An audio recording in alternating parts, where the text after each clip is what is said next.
왜 내게 이런 자식이 태어난 걸까? 혹시 이런 생각 해보신 적 있으신가요? 어떤 부모는 자식을 바라보며 웃습니다. 저 아이는 내 인생 최고의 선물이야. 그러나 또 다른 부모는 눈물을 삼킵니다.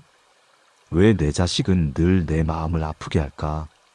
자식이라는 존재는 참으로 묘합니다. 한순간엔 가슴 벅찬 행복을 주고 다른 한순간엔 가슴을 찢는 고통을 안깁니다. 우리는 자식을 사랑합니다. 그 사랑은 세상 어떤 것과도 비교할 수 없습니다. 그러나 동시에 자식은 우리 인생의 가장 큰 시험이 되기도 합니다. 공부를 잘하면 기뻐하고 좋은 직장에 들어가면 자랑스러워하고 착한 마음씨를 가지면 뿌듯해집니다. 반대로 공부를 못하면 속상하고 세상에 나가 실패하면 안쓰럽고 부모 말에 반항하면 원망이 쌓입니다. 자식이 잘 되면 세상 다 가진 것 같고 자식이 힘들면 세상 다 잃은 것 같습니다. 그래서 우리는 종종 이렇게 묻습니다. 도대체 왜 이런 자식이 내게 태어난 걸까? 왜 내 인생에는 이런 아픔이 찾아왔을까? 부처님께서는 이 질문에 명확한 답을 주셨습니다. 자식은 단순히 피가 이어져서 오는 것이 아닙니다. 그저 우연히 태어난 것도 아닙니다. 모든 것은 인연과 업보에 따라 이루어진다고 하셨습니다. 생각해 보십시오. 세상에는 수많은 사람이 있습니다. 그런데 왜 하필 이 아이가 내 자식으로 태어난 것일까요? 이것은 단순히 의학이나 생물학의 문제가 아닙니다. 그보다 훨씬 깊고 넓은 인연의 세계가 숨어 있는 것입니다. 부처님은 말씀하셨습니다. 부모와 자식은 과거 생에서 이미 인연을 맺었다고.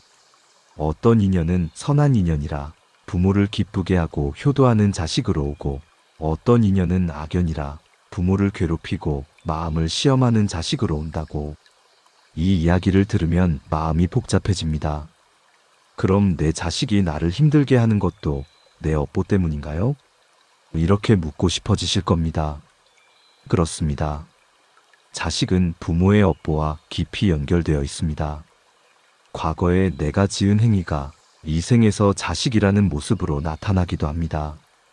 예를 들어 과거에 내가 누군가에게 큰 빚을 졌다면 그 인연이 이번 생에서 자식으로 태어나 그 빚을 갚으라고 다가옵니다. 또 어떤 경우에는 내가 지은 덕이 자식으로 태어나 내 곁에서 효도하고 나를 기쁘게 합니다. 그래서 불가에서는 이렇게 말합니다. 자식은 세 가지로 온다. 빚을 갚으러 오는 자식, 빚을 받으러 오는 자식, 그리고 함께 수행의 길을 걷기 위해 오는 자식. 여러분은 어떤 자식을 두셨습니까? 여러분의 자식은 빚을 갚으러 온 자식입니까? 아니면 빚을 받으러 온 자식입니까? 혹은 함께 수행하려고 온 자식입니까? 자식을 바라보며 웃기도 하고 자식을 바라보며 눈물 짓기도 하는 이유.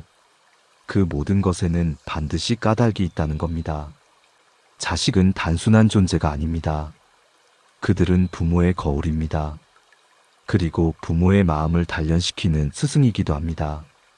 자식이 잘 되면 기뻐하면서도 그 기쁨에 집착하지 말라고 가르칩니다. 자식이 힘들면 함께 아파하면서도 그 아픔을 수행의 기회로 삼으라고 일깨웁니다. 생각해 보십시오. 우리는 자식을 내 뜻대로 하고 싶어 합니다. 좋은 학교 가야지. 좋은 직장 가져야지. 내 말 잘 들어야지. 하지만 자식은 늘 내 뜻과 다르게 움직입니다. 그것이 부모의 가장 큰 고통입니다. 부처님은 말씀하셨습니다. 자식에게서 오는 고통은 자식 때문이 아니라 부모의 기대와 집착 때문이라고. 내 뜻대로 되어야 한다는 마음, 내 바람대로 자라야 한다는 집착, 그것이 결국 부모를 괴롭게 만듭니다. 그러니 우리가 해야 할 일은 단순합니다. 자식을 원망하기보다 그 속에 담긴 인연과 업보를 바라보는 것. 자식을 탓하기보다 그를 통해 나를 돌아보고 수행의 길을 걷는 것입니다. 오늘 영상에서는 바로 그 이야기를 하려고 합니다. 자식이 나에게 온 이유. 이 질문 속에는 우리 인생의 진짜 의미와 해답이 숨어 있습니다. 이제부터 함께 풀어가 보겠습니다. 부처님의 가르침 속에서 자식이 나에게 온 까닭을 하나하나 살펴보고 그 안에 담긴 지혜와 깨달음을 찾아가겠습니다. 우리가 흔히 하는 착각이 있습니다. 자식은 내가 낳았으니 내 것이다. 그러나 부처님은 이렇게 말씀하셨습니다. 자식은 부모의 소유가 아니다.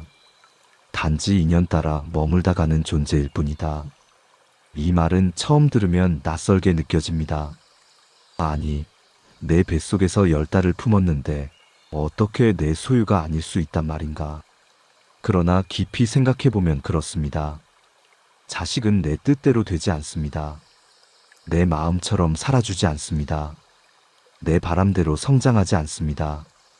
왜 그럴까요? 그 이유가 바로 인연의 법칙에 있습니다. 부처님은 세상 모든 존재가 인연 따라 생겨나고 인연 따라 사라진다고 하셨습니다. 이를 불교에서는 연기법이라고 부릅니다. 씨앗이 땅에 떨어져야 싹이 트고 햇볕과 물, 바람이 어우러져야 자라납니다.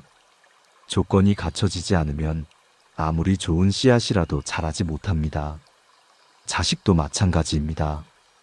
부모와의 인연이 있기 때문에 그 많은 영혼들 가운데서 하필 나에게 태어나게 된 것입니다. 이 인연은 단순히 한 세대의 인연이 아닙니다. 부처님은 말씀하셨습니다. 부모와 자식은 과거 생에서 이미 인연을 맺었다고. 어떤 인연은 선한 인연이라 이번 생에서 효도하는 자식으로 나타나고, 어떤 인연은 원한의 인연이라 부모의 가슴을 아프게 하는 자식으로 나타납니다.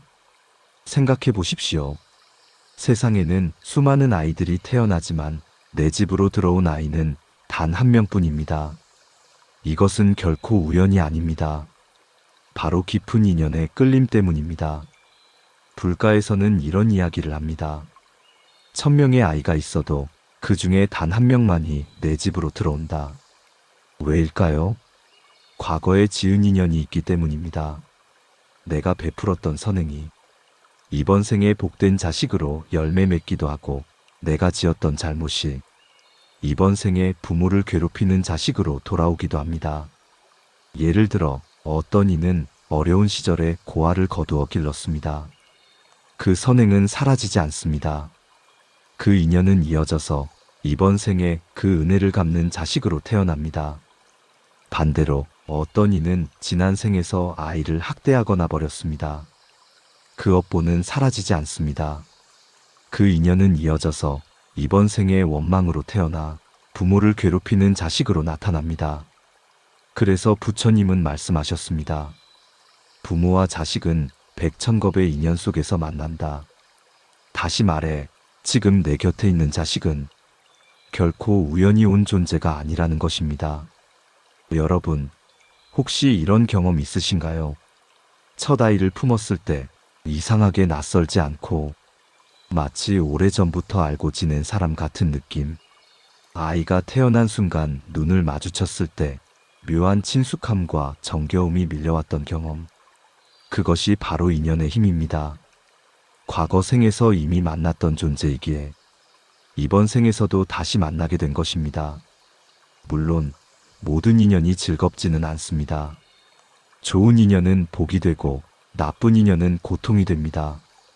그러나 분명한 것은 그 모든 인연이 우리 삶을 깨닫게 한다는 사실입니다. 부처님은 이렇게도 말씀하셨습니다. 인연을 원망하지 말고 인연을 수행으로 삼으라. 자식이 효도하면 그 인연에 감사하며 덕을 쌓으라는 뜻이고, 자식이 부모를 괴롭히면 그 인연을 수행의 기회로 삼으라는 가르침입니다.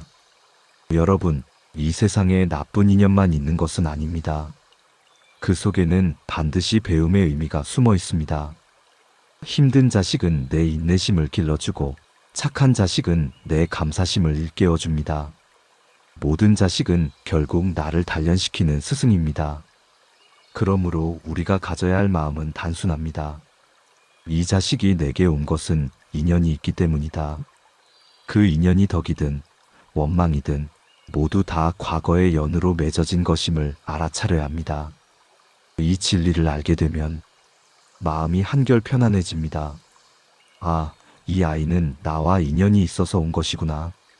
이 아이를 통해 내가 배워야 할 것이 있구나. 이렇게 생각하면 원망하던 마음이 조금은 누그러지고 감사하는 마음이 조금은 자라납니다. 오늘 우리는 그 인연의 법칙을 새기며 자식과의 관계를 다시 바라봐야 합니다.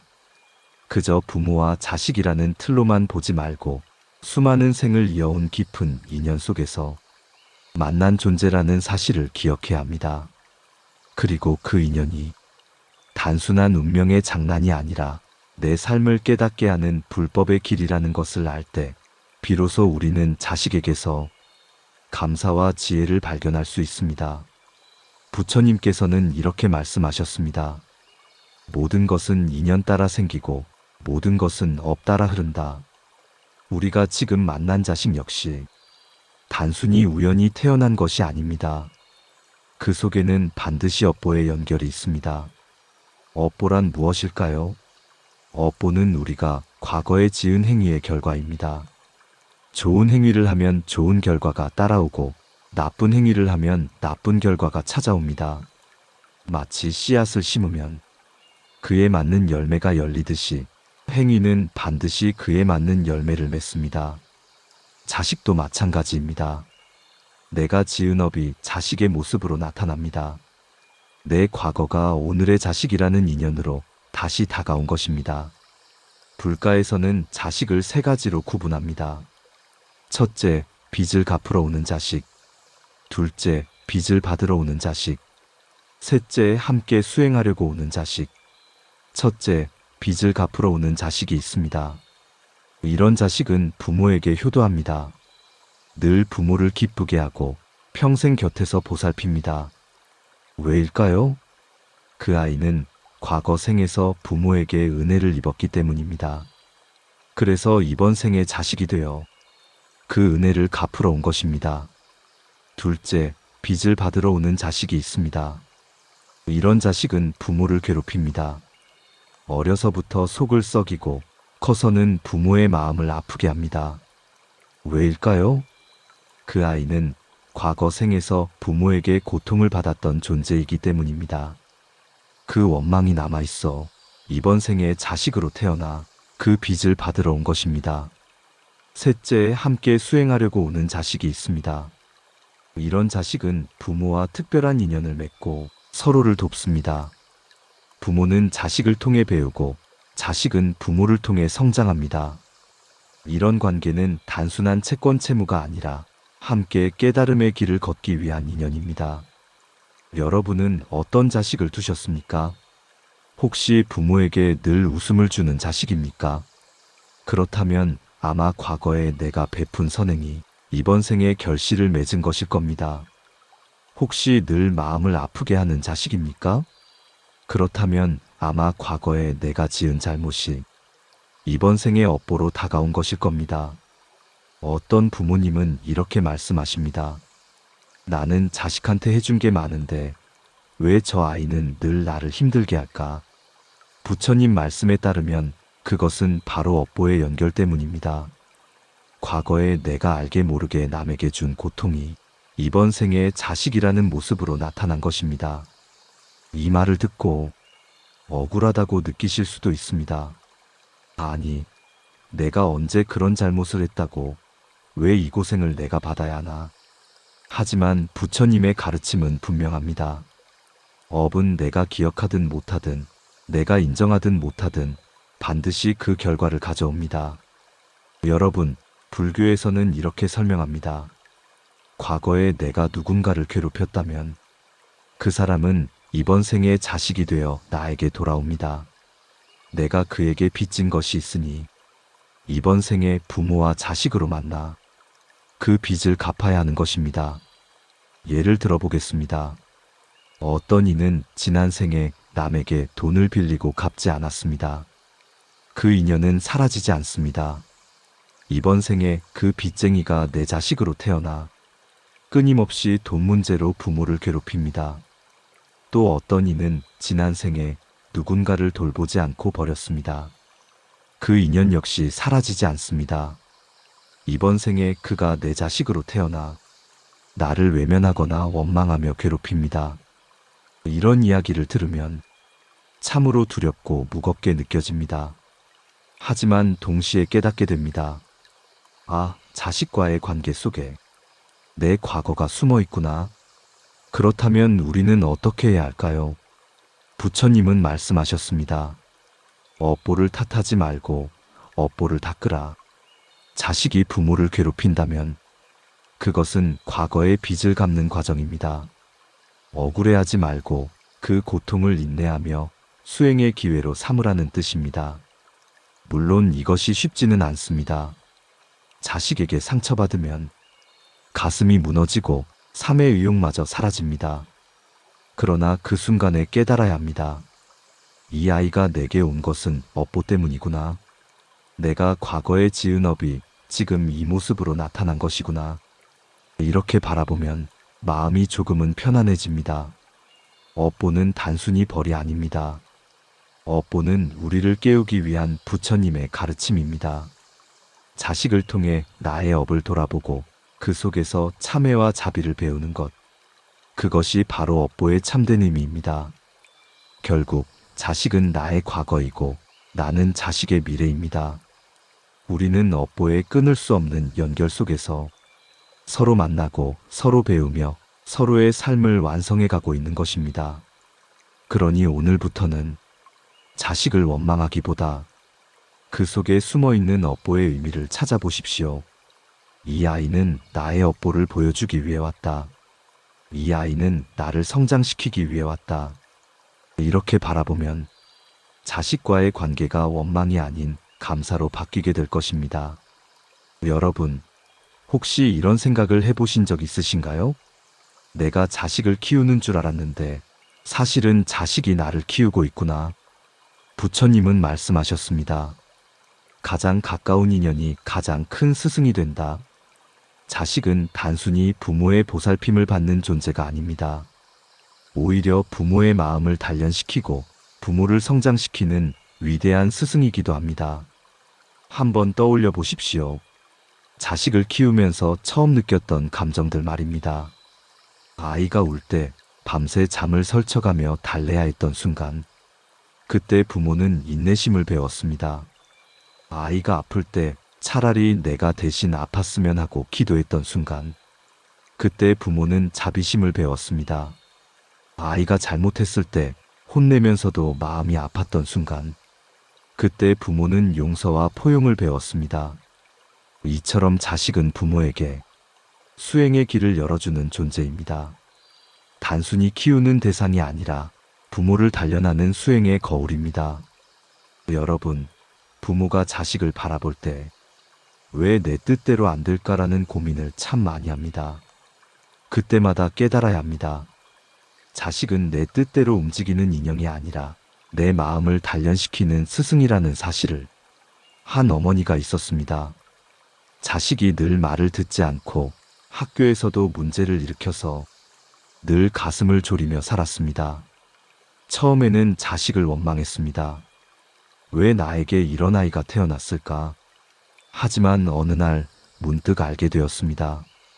이 아이가 아니었더라면 나는 참을성이라는 것을 배우지 못했을 것이고 사랑이 무엇인지 깨닫지 못했을 거라는 사실을. 그 순간 그 어머니는 자식을 원망하는 마음 대신 자식을 향한 감사의 마음을 갖게 되었습니다. 부처님은 말씀하셨습니다. 괴로운 인연은 가장 큰 수행의 길이다. 자식이 부모를 힘들게 하는 것도 사실은 부모를 단련시키고 한 단계 성장하게 만들기 위한 인연이라는 뜻입니다. 자식은 부모의 마음을 시험합니다.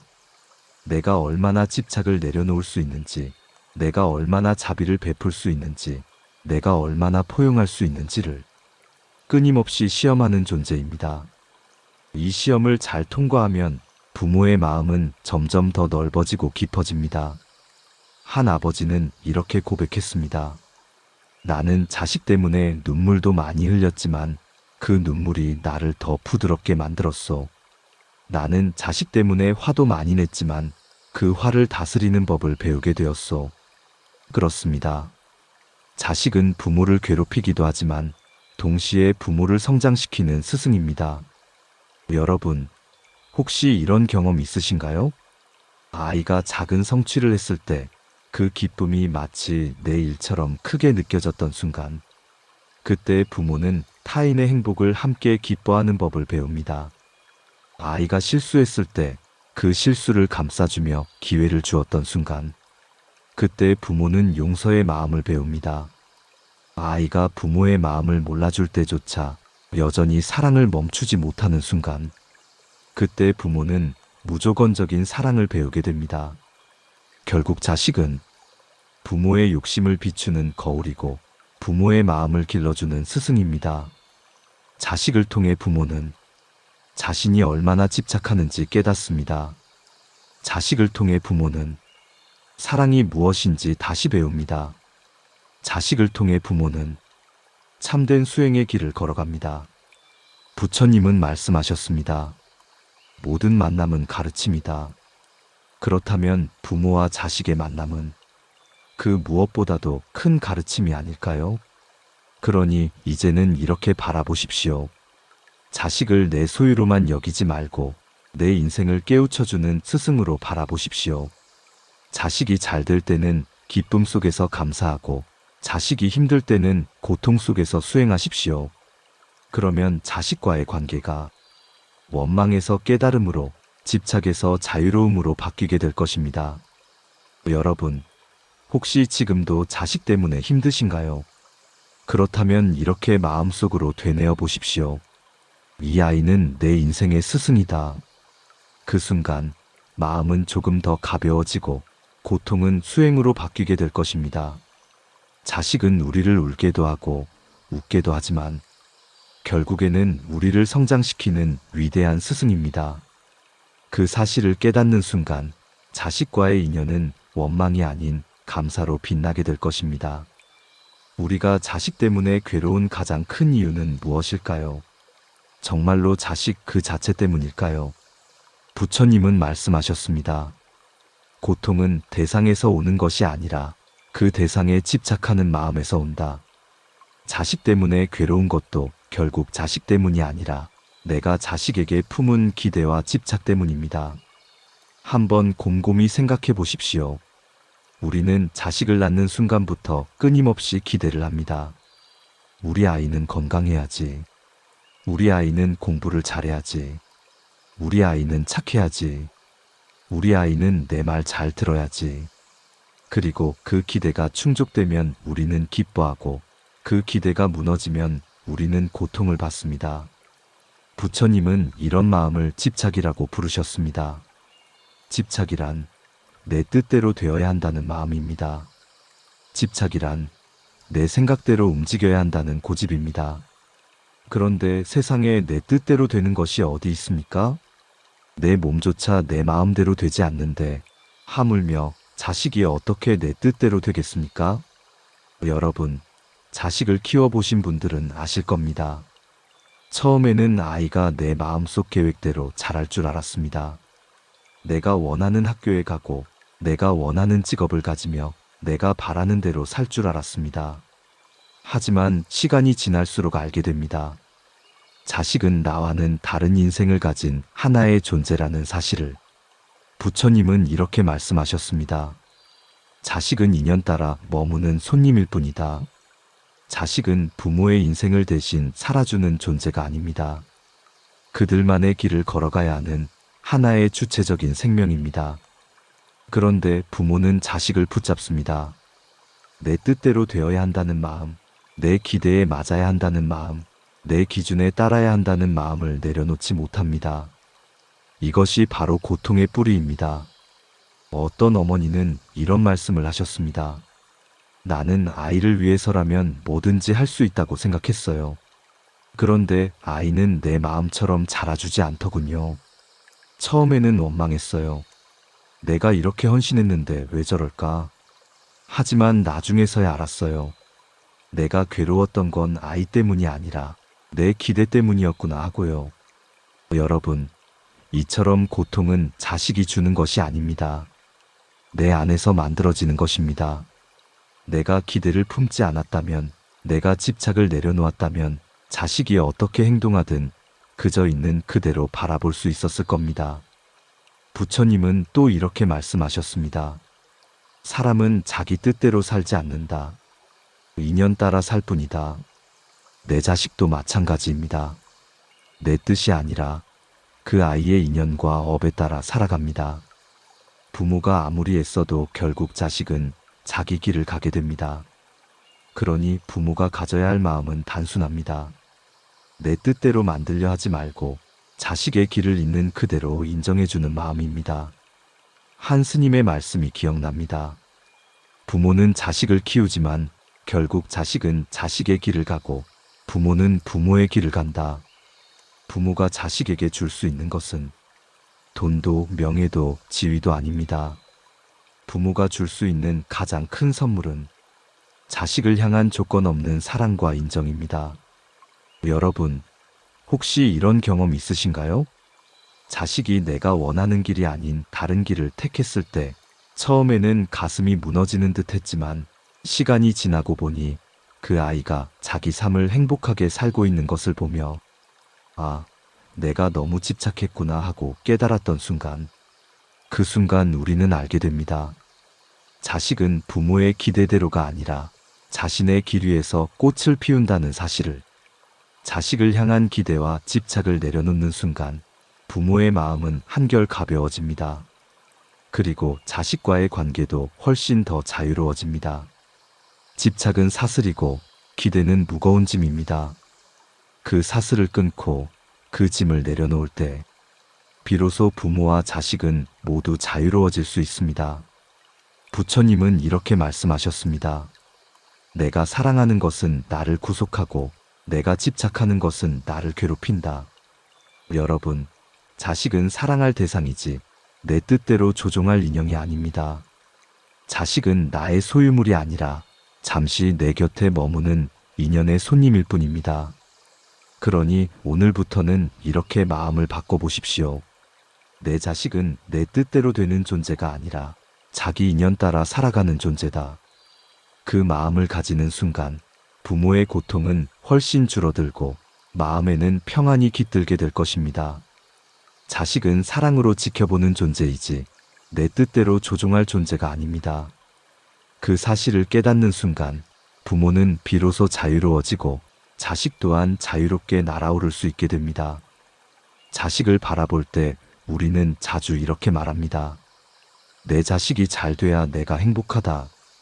내 자식이 속을 썩이니 내 인생도 괴롭다. 하지만 부처님은 우리에게 전혀 다른 가르침을 주셨습니다. 자식은 부모에게 수행의 길을 열어주는 인연이다.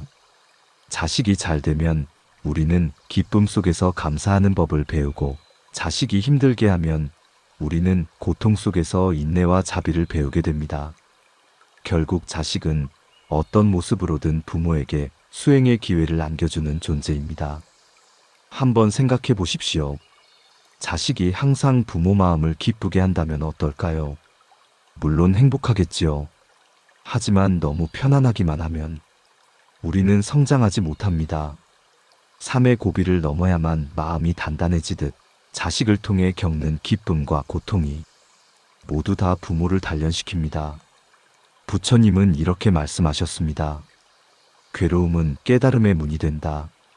자식이 부모를 힘들게 하는 순간에도 그 속에는 반드시 깨달음의 씨앗이 숨어 있습니다. 한 아버지가 있었습니다. 그의 아들은 늘 사고를 치고 가족에게 근심을 안겼습니다. 처음에는 아들을 미워했습니다. 내가 무슨 죄를 지어서 이런 아들을 만났나. 그러나 세월이 지나고 돌아보니 그 아들이 있었기에 자신이 더 많은 인내를 배웠고 사람을 함부로 판단하지 않는 마음을 배웠다고 고백했습니다. 만약 그 아이가 없었더라면 나는 여전히 교만했을 것이다. 그 아이 덕분에 나는 나 자신을 돌아볼 수 있었다. 여러분, 이것이 바로 수행의 기회입니다. 자식은 우리를 괴롭히는 존재가 아니라 우리 마음을 닫게 만드는 스승이자 거울입니다. 자식이 효도하면 우리는 그 인연에 감사할 수 있습니다. 이 아이가 나를 위해 이렇게 헌신하는구나. 그 순간 우리는 감사하는 마음을 배우고 그 감사가 또 다른 선한 인연을 만들어냅니다. 자식이 불효하면 우리는 그 인연을 수행으로 삼을 수 있습니다. 이 아이를 탓하기보다 나의 업을 돌아보자. 그 순간 우리는 원망을 내려놓고 인내와 참회의 길로 나아갑니다. 부처님은 말씀하셨습니다. 좋은 인연은 복이 되고 나쁜 인연은 수행이 된다. 결국 자식은 복이든 고통이든 모두 다 나를 성장시키는 인연입니다. 여러분, 혹시 이런 경험 있으신가요? 자식이 작은 선행을 했을 때 그 모습에 눈물이 핑 돌며 마음이 따뜻해졌던 순간, 그때 우리는 깨닫습니다. 아, 이 아이는 나를 기쁘게 하려고 왔구나. 또 자식이 부모의 마음을 몰라주고 말과 행동으로 상처를 줄 때 가슴이 아프면서도 여전히 사랑을 멈출 수 없었던 순간, 그때 우리는 깨닫습니다. 아, 이 아이는 나의 집착을 내려놓게 하려고 왔구나. 모든 순간은 수행의 기회입니다. 자식이 웃게 하면 감사하는 수행, 자식이 울게 하면 인내하는 수행, 자식이 떠나가면 집착을 버리는 수행. 그 모든 과정이 결국 부모의 마음을 단련시키는 길입니다. 불교에서는 이런 말을 합니다. 모든 인연은 공덕이 되거나 수행이 된다. 자식을 만난 것도 그렇습니다. 내 곁에 머문 시간 하나하나가 내 마음을 닫고 자비를 키우는 도량이 됩니다. 그러니 이제는 자식을 바라보며 왜 저렇게 나를 힘들게 하나 하고 원망하기보다 이 아이 덕분에 내가 더 배우고 있구나 하고 감사해 보십시오. 자식은 나의 인생을 무너뜨리려 온 존재가 아닙니다. 나를 성장시키고 나의 마음을 단단하게 만들기 위해 부처님이 보내주신 특별한 인연입니다. 여러분, 오늘 이 순간에도 자식 때문에 힘드시다면 이렇게 마음속으로 되뇌어 보십시오. 이 아이가 있어서 내가 자비를 배운다. 이 아이가 있어서 내가 인내를 배운다. 이 아이가 있어서 내가 수행의 길을 걷는다.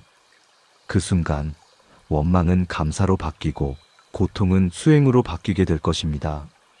결국 자식은 우리에게 두 가지 선물을 줍니다. 잘 되는 자식은 부모에게 기쁨이라는 선물을 주고 힘든 자식은 부모에게 수행이라는 선물을 줍니다. 두 선물 모두 소중합니다. 둘 다 우리 인생을 더 깊고 넓게 만드는 가르침입니다. 그러니 이제 이렇게 마음을 다잡아 보십시오. 내 자식이 어떤 모습으로 내 곁에 있든 그 자체가 감사이고 수행의 기회다. 그 마음 하나만으로도 부모의 인생은 훨씬 더 평안해지고 자식과의 인연은 더 깊은 의미로 다가올 것입니다. 오늘 우리는 자식이 나에게 온 이유라는 주제를 함께 나누었습니다. 처음에는 단순한 의문에서 시작했습니다. 왜 이런 자식이 내게 태어났을까? 왜 내 인생은 이토록 힘들까? 하지만 부처님의 가르침 속에서 우리는 알게 되었습니다. 자식은 결코 우연히 오는 존재가 아니라는 사실을, 그 속에는 깊은 인연과 업보, 그리고 깨달음을 향한 수행의 길이 숨어 있다는 사실을 우리는 자식을 통해 많은 것을 배웠습니다. 자식은 과거 생에서 맺어진 인연 때문에 우리 곁에 왔습니다. 그 인연이 복이면 우리를 기쁘게 하고 그 인연이 원한이면 우리를 괴롭히지만 결국 그 모든 것이 다 의미 있는 만남이었습니다. 또 자식은 부모의 업보를 비추는 거울이었습니다. 빚을 갚으러 오는 자식, 빚을 받으러 오는 자식, 그리고 함께 수행하려고 오는 자식. 그 어떤 경우든 자식은 부모의 과거와 현재, 그리고 미래를 잇는 업보의 끈이었습니다. 무엇보다 중요한 것은 자식은 부모를 성장시키는 스승이었다는 사실입니다. 인내심을 배우게 하고 자비심을 키워주며 용서와 포용을 가르쳐 주었습니다. 때로는 눈물로, 때로는 웃음으로 자식은 부모의 마음을 끊임없이 단련시키는 수행의 길이었습니다. 그렇다면 우리가 해야 할 일은 무엇일까요? 부처님은 분명히 말씀하셨습니다. 고통은 대상에서 오는 것이 아니라 그 대상에 집착하는 마음에서 온다. 결국 자식 때문에 괴로운 것이 아니라 자식에게 쥔 기대와 집착 때문에 괴로운 것입니다. 내 뜻대로 되어야 한다는 마음을 내려놓는 순간 부모와 자식은 모두 자유로워집니다. 여러분, 자식이 내 뜻과 다르게 행동하더라도 원망하지 마십시오. 그 속에도 분명히 배우고 깨닫게 되는 이유가 있습니다. 잘 되는 자식은 감사의 기회, 힘든 자식은 수행의 기회입니다. 기쁨이든 고통이든 모두 다 나를 성장시키는 인연입니다. 생각해 보십시오. 만약 자식이 항상 내 뜻대로만 자랐다면 나는 참을성을 배우지 못했을 것입니다. 자식을 통해 눈물 흘리지 않았다면 나는 자비를 배우지 못했을 것입니다. 자식이 내 마음을 몰라주지 않았다면 나는 집착을 내려놓는 법을 배우지 못했을 것입니다. 그렇습니다. 자식은 내 삶의 가장 큰 스승이자 내 마음을 닫게 만드는 도반입니다. 그러니 이제는 이렇게 마음을 바꿔보십시오. 내 자식이 어떤 모습으로 내 곁에 있든 그 자체가 나의 감사요, 수행의 기회다. 그 마음 하나만으로도 원망은 감사로 바뀌고 고통은 지혜로 바뀌게 될 것입니다. 부처님은 말씀하셨습니다. 모든 만남에는 이유가 있고 그 이유를 깨닫는 순간 고통은 지혜가 된다. 자식이 나에게 온 이유를 안다면 우리는 더 이상 원망 속에 살지 않을 것입니다. 그 대신 감사와 수행 속에서 살아가게 될 것입니다. 여러분, 혹시 지금도 자식 때문에 마음이 괴로우신가요? 그렇다면 이렇게 마음속으로 되뇌어 보십시오. 이 아이가 나를 괴롭히는 것이 아니라 나를 성장시키고 있다. 이 아이가 내게 고통을 주는 것이 아니라 내 마음을 단련시키고 있다. 이 아이는 내 인생의 짐이 아니라 내 인생의 스승이다. 그 순간 여러분의 삶은 훨씬 더 평안해질 것입니다. 오늘 이야기가 여러분 마음에 작은 울림이 되었기를 바랍니다. 혹시 이 영상이 마음에 닿으셨다면 구독과 좋아요로 함께 해주십시오. 그리고 댓글로도 남겨주시면 좋겠습니다. 여러분은 자식이 나에게 온 이유를 어떻게 느끼시나요? 여러분의 이야기가 또 다른 이들에게 큰 위로가 될 것입니다. 여러분의 삶이 자비와 지혜로 가득하시길 바랍니다. 성불하십시오. 나무아미타불 관세음보살.